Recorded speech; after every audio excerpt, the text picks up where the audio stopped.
I tell people, when God created us, we all have talents. Some have more than others, but we all have a talent that's kind of prominent. In my case, it happens to be writing. And yours is numerous. I mean, I literally, when I was a restaurant manager, I'd pull the Times Reporter out when I still read it. And here's Percy Garner. He did this, he did that, he did this, he did that. He scored this many points. And I'm listening to the Indians one day, and you're pitching. Yeah. It's like, wow, I got to meet this guy someday. And here I'm meeting you. It's like, you're a hero. And so God gives us talents. Yeah. And I tell my grandchildren, I said, the talents that God gave you, you've got to use them.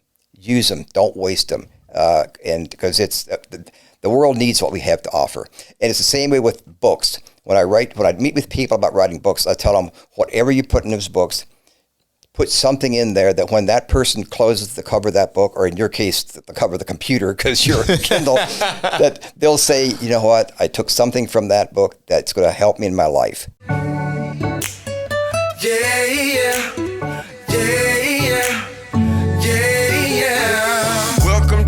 Casa, make yourself at home, do your do. Welcome to my pad, this your lab, go create your move. This episode is brought to you by Subway.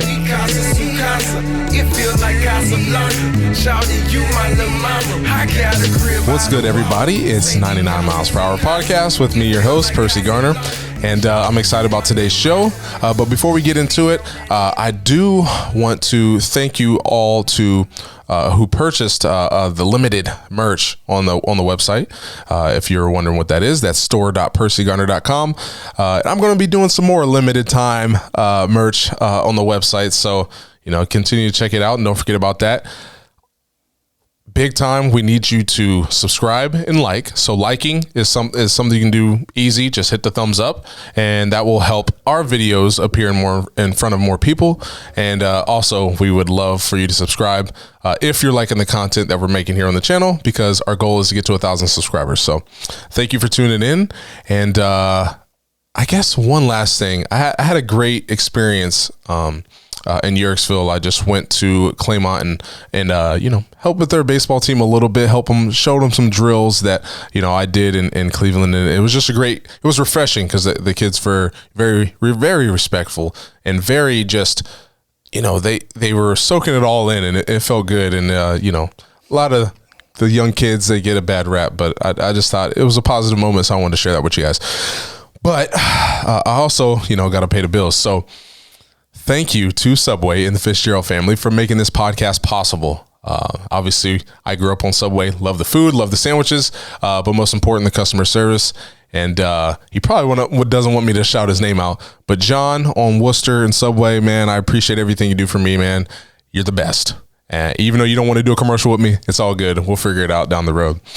But yeah, thank you for Subway for making this channel possible. Now, our guest today is, I guess, a lot. I was a math guy. Not saying our guest isn't good at math, but he's got some strong points that I do not. I'm not going to share my ACT score on the reading and writing part, but let's just say it wasn't the strongest. So I'm going to be learning a lot today. So hopefully you guys can get some out of our guest and information and his journey, and a lot of information he's going to share about his life. Now, this person has wore several hats in their life, and was manager, or I want to make sure I do this right, but ran Dutch Valley Restaurant, greatest food. I love Amish food, so just a little selfish plug, but I like to go there and get their pies. And but ran Dutch Valley Restaurant for around 20 years, and then we'll get into it, but there was something happened in his life, and then he went on a mission, and that's what we're going to talk about today. But we're going to hear from him. I don't want to tell his life story. I'm gonna let him do that. And today, thank you for being on the show. We have Paul Stutzman. How you doing? I'm doing great, Percy. Good to be here. Yeah, I mean, I just was like, I want to say so many things. We got all these books on the table, and we'll get into them. But I'm excited to have someone like you, and who obviously did something that I want to do once in my life. I don't know if I'll ever do it, but and that's biking, across the country, which is crazy, by the way. But we'll get into that. But I just want to, obviously talk about something that I kind of do that you do. and that's, speaking and doing different speaking engagements around, I don't know how far you travel. I know you've done a podcast before, so this is your first rodeo. But just, I guess a lot of times people don't like to talk about themselves, but just give us like a brief, I tried to introduce you the best way I could. Give us a little brief history on who you are and where you're at in your journey right now. Well, I would say I'm spoken about in the Bible, and it says God uses the foolish to confound the wise. That's me. Well, I beg to differ, but I like that. You remind me of me. We put ourselves down a little bit, but you know what? I like. I've gone through a lot of rough spots in life, and humor's gotten me through a lot of times. But like you said, my name is Paul Stutzman. I was born Amish. Born in the Amish community and raised very strict conservative Mennonite. And then later in life, I went to a mainstream Mennonite church when I married my wife, Mary, and she passed away from breast cancer when I was a manager at Dutch Valley Restaurant in Sugar Creek. And I was 56 when she passed away. Stayed there about a year and a half, and the grieving journey is brutal. For those of my listeners, or your listeners, I should say, who are going through loss, it could be death, divorce, whatever, that journey of grief is hard. And so they tell you not to make a really radical decision right afterwards, like getting married right away or quitting your job. So I kept my job. I had a great job, loved the people. Yeah. But I reached a point where I thought, you know what, I'm able to do it. I'm out of debt. I love to hike. And I thought if I went out in the Appalachian Trail, and I'd done a lot of hikes in the Grand Canyon, but I'd never done a hike of 5 months. And I thought, if I went out there in the trail, that might be a way to find healing and peace. And that's why I made the decision to hike the Appalachian Trail as a search for healing from losing my wife. Awesome, man. I mean, I get mad at my wife when she wants to hike, but obviously hearing that perspective and obviously it's a decision you had to make, and it takes mental toughness to hike, and it's not something I like, but I admire those who do it, and it's very. I love exercising, and I love, obviously getting out. My wife's going to nod her head like, no, he doesn't like going outside. But I do enjoy it. I've never obviously taken these long hikes for days. I get tired after 5 minutes. But I'm very, interested to hear about that. And, just obviously you've hiked around here. The furthest I've hiked, I think, is out in Athens at, what's that place? There's Old Man's Cave out in Athens, Ohio, and Hocking Hills. Hocking Hills, yes. Yeah, it's a nice place. Yes. Beautiful area. Love that place, and that's about as furthest. I mean, I went out to Sedona and Arizona and stuff like that. That place is amazing. Yeah. But for you, like, is there like something that you were just like, you know what? Did you start like short hikes and then just like, you know what, your goals just kept getting bigger and bigger and bigger, or did you just took a dive into the deep end? I would, at the restaurant, our busy season was October, and it was just tourists everywhere. And so I spent the month of October working because it was a big money month. But then the first week of November, I'd take off and I'd go to the Grand Canyon. Oh, okay. And I'd just hike and just kind of relax. And about a month or so after my wife passed away, my best friend and cousin and I went to Zion Canyon in Utah and hiked. And I realized how peaceful it was out there. And that's where I got the idea of doing the entire Appalachian Trail, 2,200 miles through 14 states. And as you were talking about nature is healing. Now, I believe that God created nature for our enjoyment. And when I'm out in nature, I find that enjoyment. I mean, it's the hike itself is brutal. The hiking part is hard. But in my case, I find myself when I'm exercising, walking, your heart's pounding, you're getting more blood to your brain, you can think more clearly. And as I'm hiking out there, especially on the Appalachian Trail, I would just marvel at the beautiful wildflowers and the trees and the beautiful view. And it was during that hike when God revealed to me that, hey, you're my son, and we are sons and daughters of God. It's biblical. Yeah. And so everything that God created, and actually the Bible says, we're not only heirs, we're joint heirs. So everything God gave Jesus is also ours. So as I'm walking through the woods, I'm just saying, this is mine, this is mine, this is mine. Yeah. And I'm just thanking God for the beauty of nature. And it was healing. And when I finished that hike on the Appalachian Trail, I realized how much healing I had found. And the book Hiking Through became so much more than just a hiking book. It became a book about healing, recovery, and about hope. And that's why it's sold as well as it has, because it's more than just an adventure book. It's a book about hope and healing.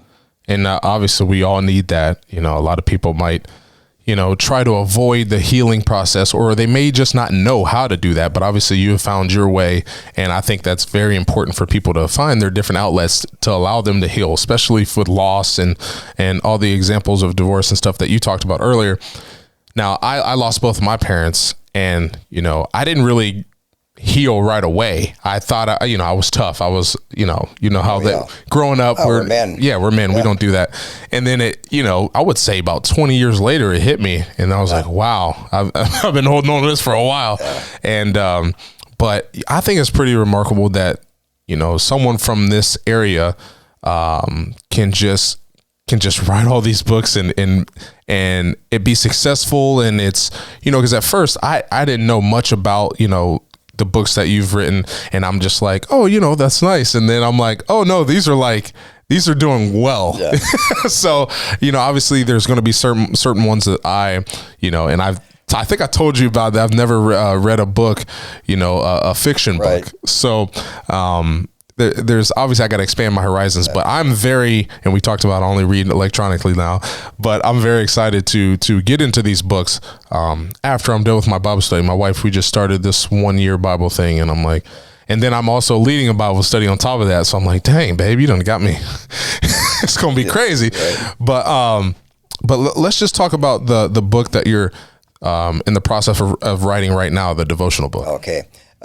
Before I do that, there's a book I wrote, I've got a children's book that just came out, but before that I wrote a book called The Miracle Journey, and it's about the journey of grief. And I liken it to the children of Israel leaving Egypt and going to Canaan through the wilderness, and how grieving is a journey, and I invite people along, and I write about that in that Miracle Journey. I sometimes think I'm kind of like the Hollywood actor that doesn't like to be typecast.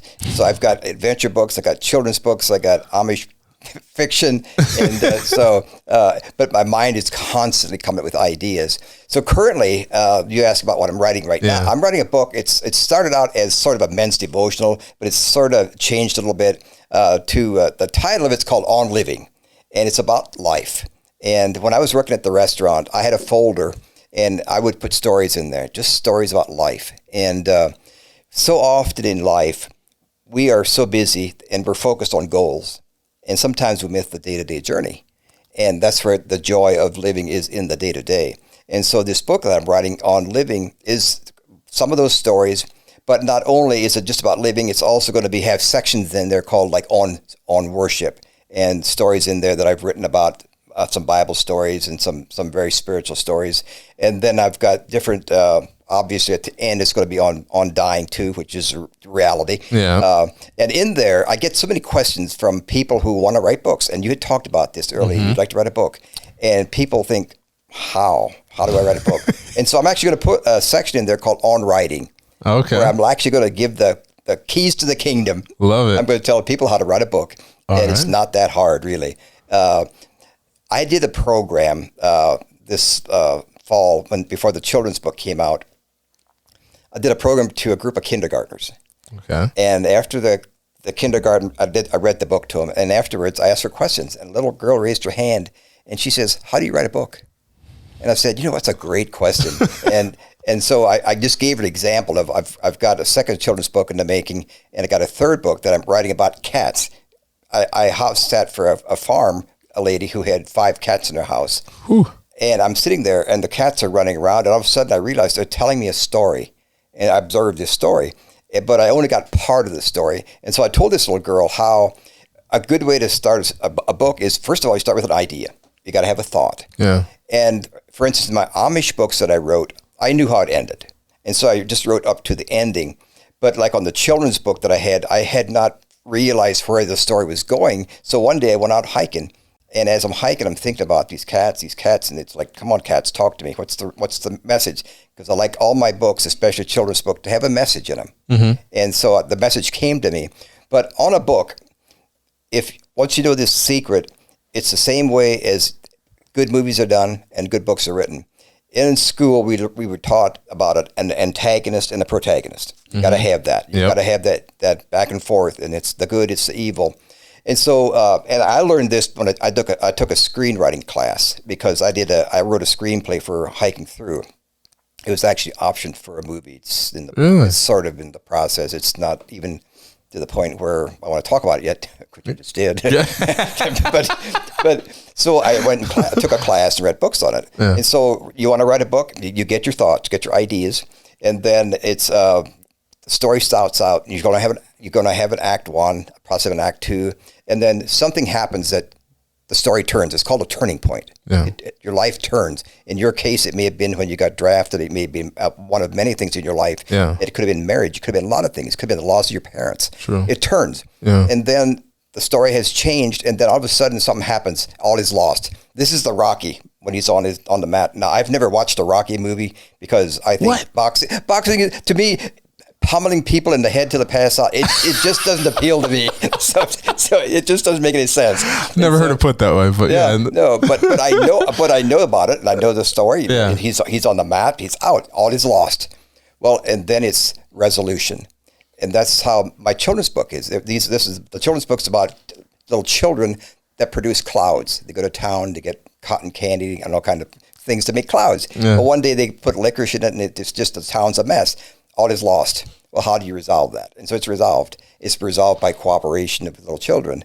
And so that's how good movies and good books are written. Right there is the secret. It's just you've got the turning point where everything changes in your life, and then everything's lost. It looks like it's hopeless, and then it's resolution. And there's your book. So, like, how do you remember this stuff when you're out there hiking? You're getting these. You got your notepad out there and you're jotting down notes as you go, or? I used to be able to remember it, but anymore I know I won't.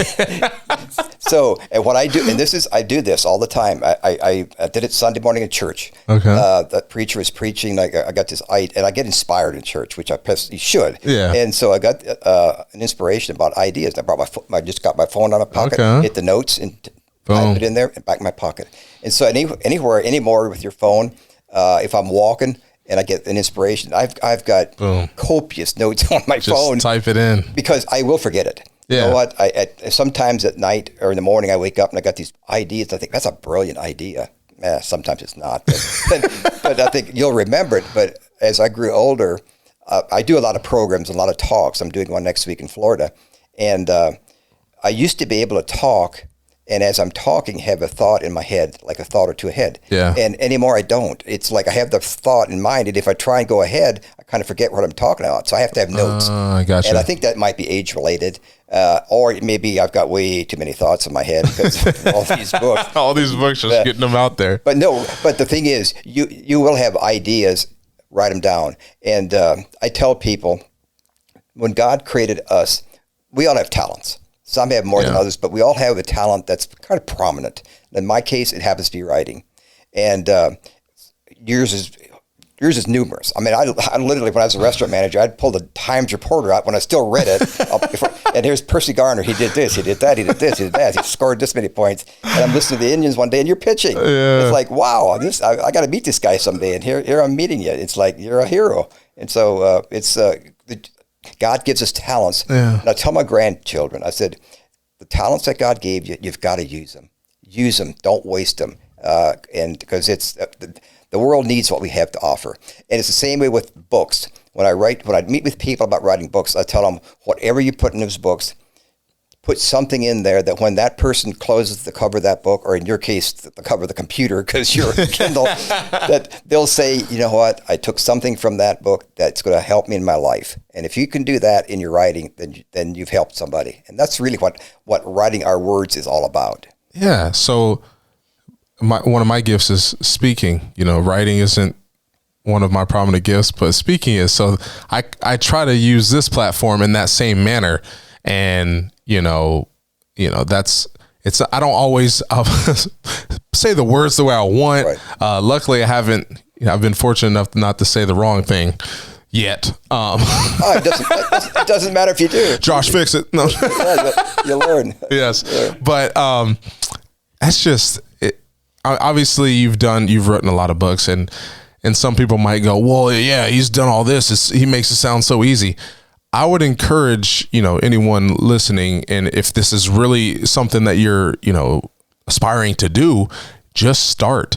With this YouTube channel and this podcast, I always wanted to make YouTube videos. I always wanted to do something like this. And I just, it took till I was 31 to do it because I was afraid, or I thought it would be too hard or too much work or whatever, too much whatever. And then once I started doing it, granted I have Josh, but once I started doing it, I'm like, oh, this isn't that bad. Like I should have been doing this like 5 years ago. Fear stops us. Fear just stops us in our tracks. And it takes courage. It really does. It takes courage, but you need to do it. I mean, people need to know what you know. They need to know the words that you've got. The words that you're speaking are words that could be in a book, and it's vital. People need to hear truth. Yeah. I like that. People need to hear truth. It's hard to get that nowadays. It is actually. It is. Yeah. It is. But I'm glad we touched on the writing process, and obviously for those, you got to get the On Living book coming out soon, and so. What I like to do is I like to reference the books that I read. So there's parts I'm like, ooh, like I have a new process. I used to highlight, or I would just, write notes down of something from the book where I'm like, ooh, I like that.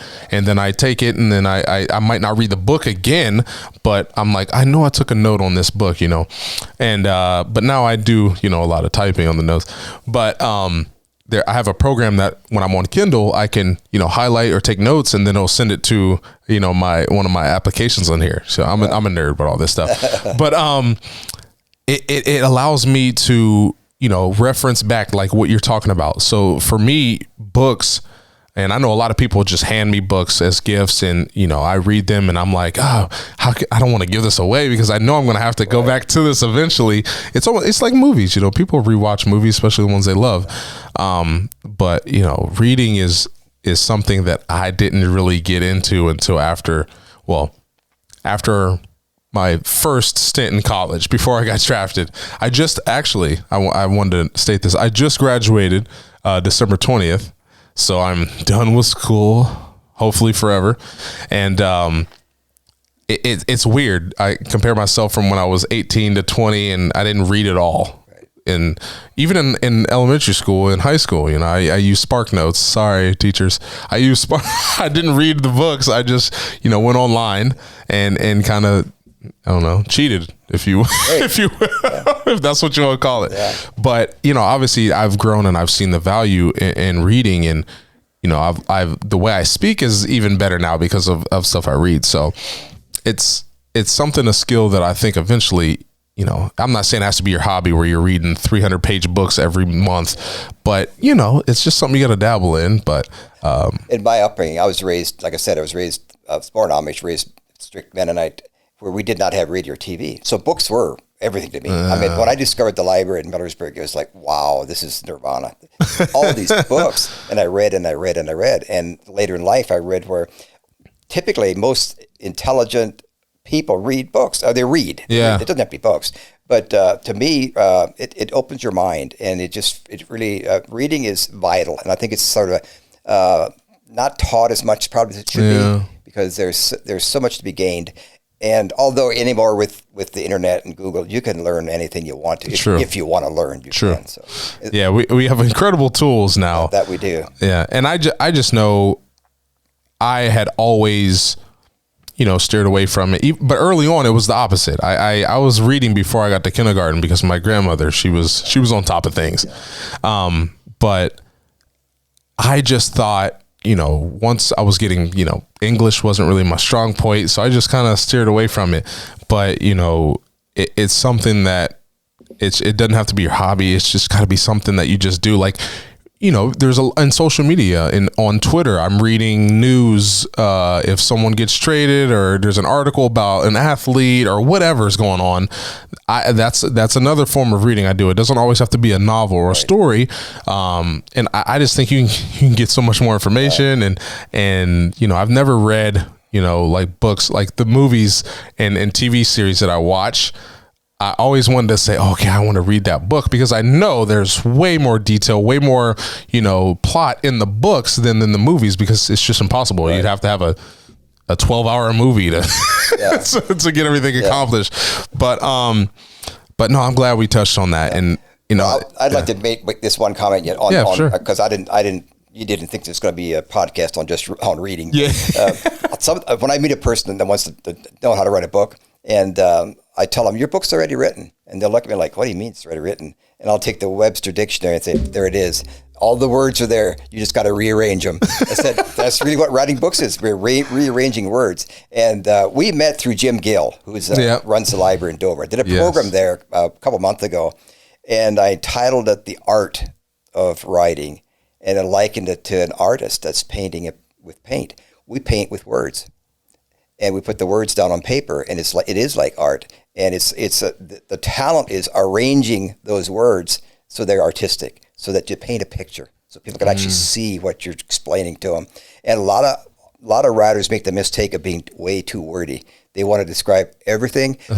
There is a lot of stories in the white spaces between words. It's sort of the unspoken. It's kind of alluded to it, and then you can use your mind, your imagination. What's he trying to tell us? You don't have to tell him everything. The white spaces between words often tell a lot of stories. There are a lot of stories in my white spaces in my book. I like that. Okay. I was going to say, because that would be me. I'm wordy when I talk, so I'm pretty sure I'd be wordy when I write. I will say I did when I grew up. I loved writing poems. Wrote them to all the girls I liked, and especially my wife. Now I wrote her the most. I wrote you the most poems, babe. I threw the others away, I hope. But I loved doing that, and and there was a point in my life where I started to write a journal, and I kind of like that because I can reflect. It was in baseball, because the mental coach we had there, he was like, hey, I think when you're doing something well, most people they don't celebrate it really. They're just like, well, I did it right. That's how it's supposed to happen. But then when you do something negative, you just kind of sit there and just stay in that wrong, and you kind of dwell on that. But I think it's when something they told me to do when I was playing with the Phillies is, write a journal. When you have a successful day, write what you've done that day and just repeat that. And I was like, So there's been different avenues that got me into writing, and I love doing it, just, not reading as much, but I'm getting there. But I want to get into, what inspire, like, I know we talked about the hiking and obviously the biking, which I bike every once in a while, and I know how impressive that is, and I've seen a couple, and I've watched videos on YouTube of people traveling across the country, and how, I'm assuming you stopped. Obviously you didn't just ride your bike nonstop for, I don't know, however long it took, 72 hours or 5 days, 6 days, 7 days, 12 days. I don't know how long it took, but what was like the experience of, is it similar to hiking, or was it like, this is a different animal? Most people might think it's easier riding a bike than just walking with all the different elevation changes. But, what's your take on hiking and biking? I found the bike right across America, and I did a corner to corner of Washington State to Key West, Florida, 5,000 miles. I told people it's downhill all the way. But believe me, it's not. But it was more lonely.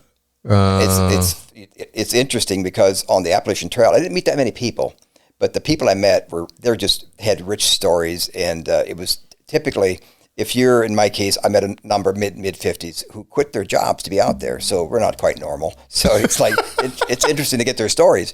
On the bike ride, I'm doing 80, 90, 100 miles a day on the highway. And you're seeing thousands of people, but you're not talking to them. Yeah. And so it's kind of lonely. And now with everybody on cell phones, it's not even safe anymore. Yeah. So I wouldn't recommend it anymore. I mean, that is true. I live in Amish country in Berlin, and I used to ride up there quite a bit on the roads, and it really is not safe. And now with the e-bikes zipping around, we have a nice rails to trails in Millersburg but I prefer to walk. But on the bike ride, I did meet some fascinating people. There's some stories in there that are just incredible of people I met, homeless people on ramps on the highway. I found a big chunk of money on the highway one day, and what happened with that money, it was over $700.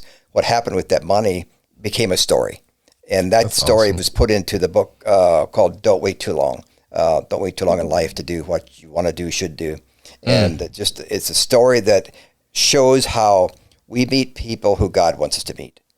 And a story about a young lady that I met when I went back on the Appalachian Trail and donated that money to somebody who really helped me on my hike. And so it's incredible how something that happened on a bike ride in 2010, I had no idea at the point when it happened, when I met this person, this homeless guy, how the dominoes would fall till 3 or 4 years later, where I met this young girl in Hiawassee, Georgia, who was just lost. Really? Lost spiritually and lost, and how through the course of events she became to know Jesus, and all started by finding money on a highway.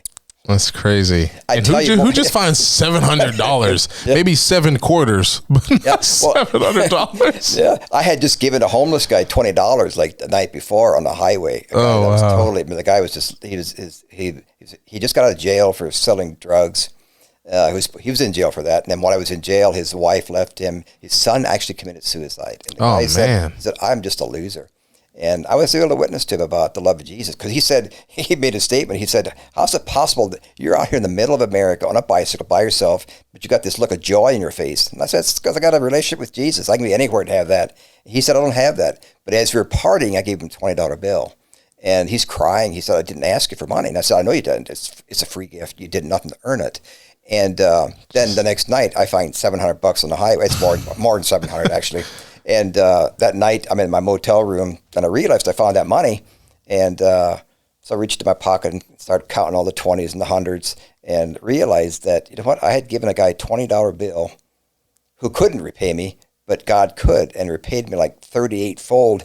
And since I think God has a sense of humor, I said I probably should have given that guy $40. But that's the money I took down to a hostel that on my hike, they really were kind to me, and where I met this girl. So that's awesome. There are so many stories in front of you here. That's just incredible. And all these are available on Kindle. I can get them in Kindle, right? You get them all on Kindle. They're all available on my my website, which I'm guessing. Yeah, we'll put that in the description, right. But that is paulstutzman.com. Very easy. It's very easy. Or hikingthrough.com. So hikingthrough.com. We'll get you to all of them, yeah. So what was your first book you wrote? The Hiking Through was the first one. And the Hiking the Biking one are on audio too. The others are not yet. Those two owned by Baker Publishing. The rest are all self-published. I have myself. I should put them on audio, but again, it's not my talent. So I need to find somebody that could actually do that. That might be a good job for you. Put books on audio. I thought I would like listening. I don't. My wife, she likes to listen to the Bible. Everything. She doesn't read. She just listens. Yeah. I can't do it. I can listen to podcasts, but I don't know. I'd rather read the book. Yeah. There's people get paid a lot of money to do it. The person that did hiking and biking is supposedly a very talented professional speaker. And I listened to part of a chapter and I said, "Oh, that's not me," and I never listened to it again. But people do, so you know. It is amazing, you know. People will stop me and say, "Hey, you know," people I had never thought would be like, "Hey, I enjoy listening to podcasts." I'm like, "Really? That's cool." Yeah. And have you ever had someone come up to you and say, "Hey, Paul, man, I'm assuming around here, but maybe outside of this area, who have like, hey, I read your book, I loved it." You know, obviously it's probably happened, but like, how's that make you feel? You know what? It was. I told somebody when I've done programs in California.